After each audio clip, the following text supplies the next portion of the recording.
Hello friends, ओम श्री गणेशाय नमः। आप सभी का स्वागत है आपके अपने यूट्यूब चैनल पर।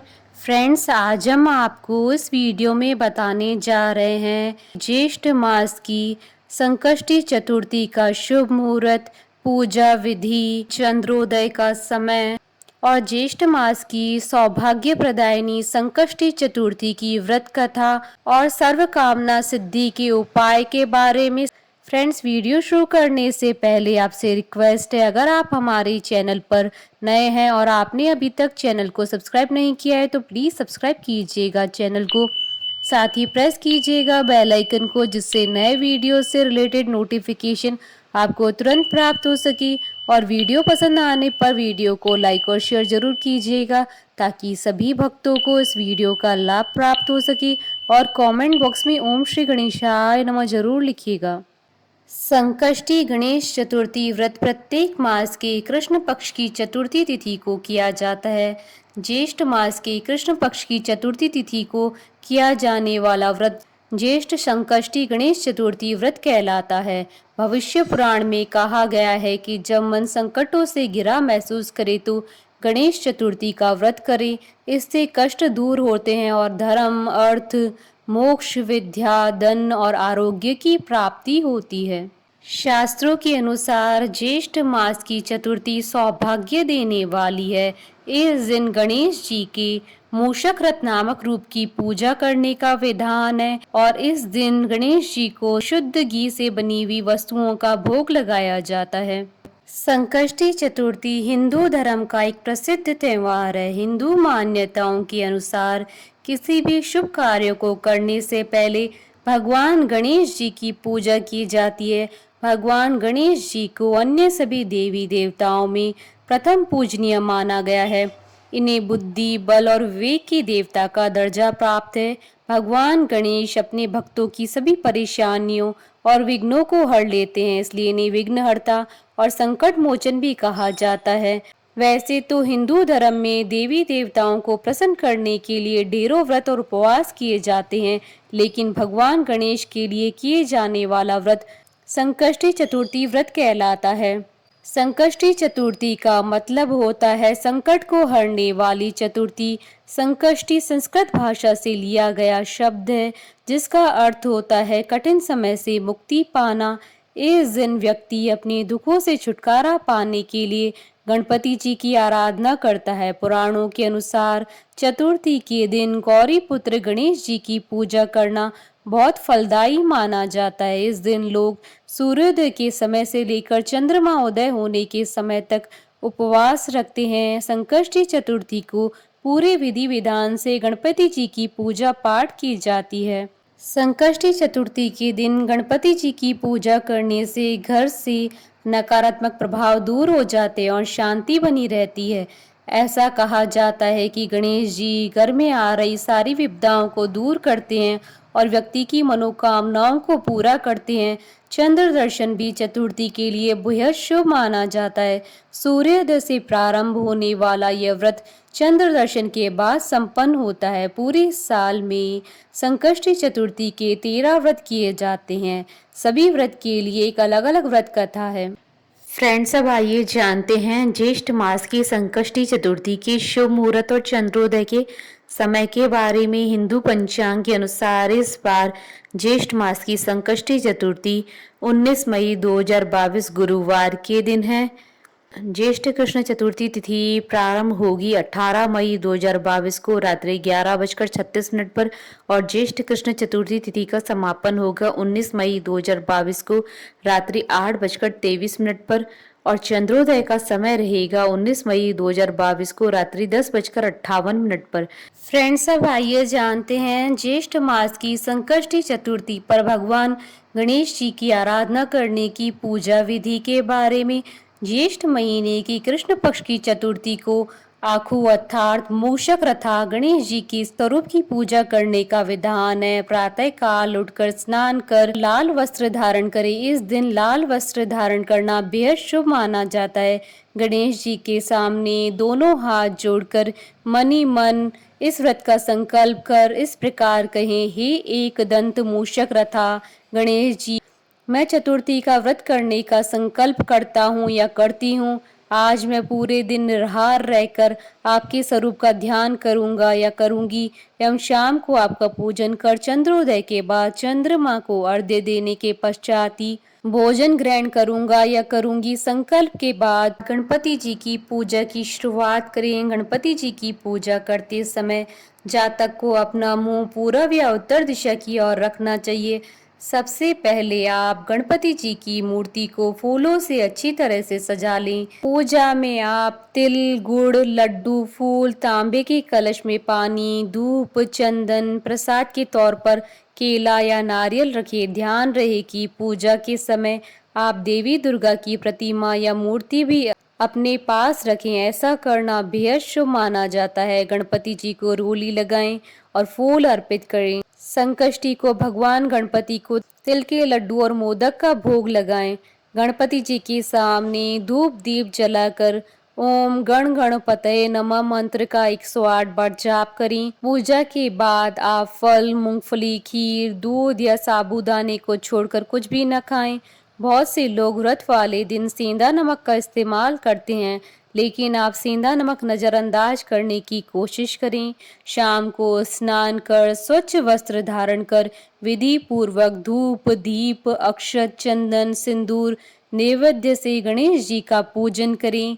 नैवेद्य के रूप में घी में बने हलवा, लड्डू, पूड़ी इत्यादि का भोग लगाएं। पूजन के बाद चंद्रमा निकलने पर पूजन कर अर्घ्य अर्पित करें। ज्येष्ठ कृष्ण पक्ष चतुर्थी व्रत कथा सुने। ब्राह्मणों को अपने सामर्थ्य अनुसार दान दें। उसके बाद प्रसाद को सभी में बांटकर स्वयं भी ग्रहण करें। इस व्रत को करने से सौभाग्य एवं पति की प्राप्ति होती है। इस व्रत के प्रभाव से शत्रुओं का विनाश होता है और सभी प्रकार के मनोरथ सिद्ध होते हैं। फ्रेंड्स, अब आइए जानते हैं संकष्टी चतुर्थी पर किए जाने वाले सर्व कामना सिद्धि के उपायों के बारे में। धन की कामना के लिए गणेश चतुर्थी के दिन श्री गणेश जी को गुड़ और घी का भोग लगाएं। थोड़ी देर बाद घी व गुड़ गाय को खिला दें। यह उपाय करने से धन संबंधी समस्याओं का निदान हो जाता है। संकष्टी चतुर्थी के दिन भगवान गणेश जी को शमी के पत्ते अर्पण करने से सभी मनोकामनाएं शीघ्र पूर्ण हो जाती है। घर के मुख्य दरवाजे पर गणेश जी की प्रतिमा लगाने से सुख समृद्धि बनी रहती है और कोई भी नकारात्मक शक्ति घर में प्रवेश नहीं कर पाती है। इसलिए घर के मुख्य द्वार पर गणेश चतुर्थी के दिन गणेश जी की प्रतिमा लगानी चाहिए। गणेश चतुर्थी के दिन गणपति जी के कानों में अपनी मनोकामना कहने से वह अवश्य ही पूर्ण होती है। फ्रेंड्स, अब आइए आरंभ करें ज्येष्ठ मास की गणेश संकष्टी चतुर्थी की व्रत कथा। दयादेव नामक ब्राह्मण की कथा आरंभ करें। पार्वती जी ने पूछा, हे पुत्र, ज्येष्ठ मास की चतुर्थी का किस प्रकार पूजन करना चाहिए? इस महीने के गणेश जी का क्या नाम है? भोजन के रूप में कौन सा पदार्थ ग्रहण करना चाहिए? इसकी विधि का आप संक्षेप में वर्णन कीजिए। गणेश जी ने कहा, हे माता, ज्येष्ठ कृष्ण चतुर्थी सौभाग्य एवं पति प्रदायिनी है। इस दिन आखू अर्थात मूषक रथा नामक गणेश जी की पूजा भक्ति पूर्वक करनी चाहिए। इस दिन घी निर्मित भोज्य पदार्थ अर्थात हलवा, लड्डू, पूड़ी आदि बनाकर गणेश जी को अर्पित करें। ब्राह्मण भोजन के पश्चात ही स्वयं भोजन करें। हे पार्वती माता, इससे संबंधित मैं पूर्वकालीन इतिहास का वर्णन कर रहा हूँ। गणेश पूजन और व्रत की विधि जो पुराणों में वर्णित है उसे सुनिए। सतयुग में 100 यज्ञ करने वाले एक पृथु नामक राजा हुए। उनके राज्य अंतर्गत दयादेव नामक एक ब्राह्मण रहते थे। वेदों में निशानांत उनके 4 पुत्र थे। पिता ने अपने पुत्रों का विवाह गृह सूत्र के वैदिक विधान से कर दिया। उन 4 बहुओं में बड़ी बहू अपनी सास से कहने लगी, हे सासू जी, मैं बचपन से ही संकट नाशक गणेश चतुर्थी का व्रत करती आई हूँ। मैंने पितृगृह में भी इस शुभदायक व्रत को किया है। अतः हे कल्याणी, आप मुझे यहाँ व्रतानुष्ठान करने की अनुमति प्रदान करें। पुत्र वधू की बात सुनकर उसके ससुर ने कहा, हे बहू, तुम सभी बहुओं में श्रेष्ठ और बड़ी हो। तुम्हें किसी प्रकार का कष्ट नहीं है और न ही तुम भिक्षुणी हो। ऐसी स्थिति में तुम किस लिए व्रत करना चाहती हो? हे सौभाग्यवती, अभी तुम्हारा समय उपभोग करने का है। ये गणेश जी कौन है, फिर तुम्हें करना ही क्या है? कुछ समय पश्चात बड़ी बहू गर्भिणी हो गई। 10 मास बाद उसने सुंदर बालक का प्रसव किया।